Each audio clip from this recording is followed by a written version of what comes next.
Какова роль женщины в современном мире? Этим вопросом человечество задавалось всегда. А в сегодняшнем мире, в мире технологий, прогресса, открытий, эмансипации и феминизма, этот вопрос стоит наиболее остро. Так какой же должна быть современная женщина? Как понять, в чем заключается смысл ее жизни в семье, в обществе?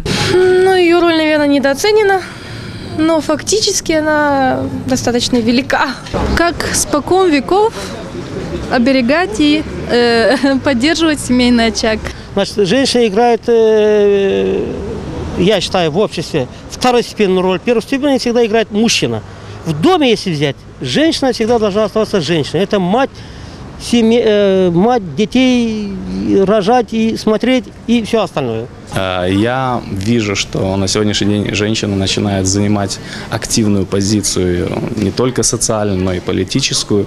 И это не может не радовать. Это нормальная тенденция.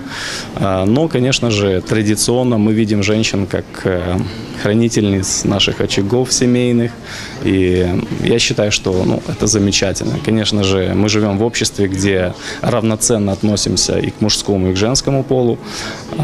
И хотелось бы, конечно, чтобы больше женщин, они вовлекались более активнее в общественную, политическую жизнь Молдовы, Гагаузии в том числе. Многие признаются, что понять женщину не так уж и просто. Это один из самых сложных вопросов. Многие величайшие мужи в истории человечества пытались дать на него ответ. Однако так и не смогли это сделать. Даже если их попытка была успешна и истина слегка приоткрывалась, то в этот момент они сталкивались с другой сложностью. Как это объяснить другим, как донести им свое понимание? Не так важны эти подарки и деньги, когда участие, какая-то помощь.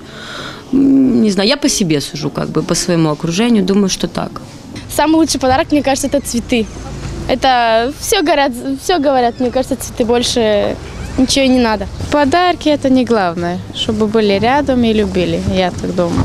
Конечно, для каждой женщины очень ценно и важно быть любимой, чтобы она была окружена семейной заботой, уютом, теплом и, конечно же, любви, взаимопонимания. Принято считать, что женщина – хранительница очага, что она должна воспитывать детей, создавать тепло и уют, чтобы сделать дом тем местом, где все всегда счастливы, куда хочется возвращаться и где хорошо.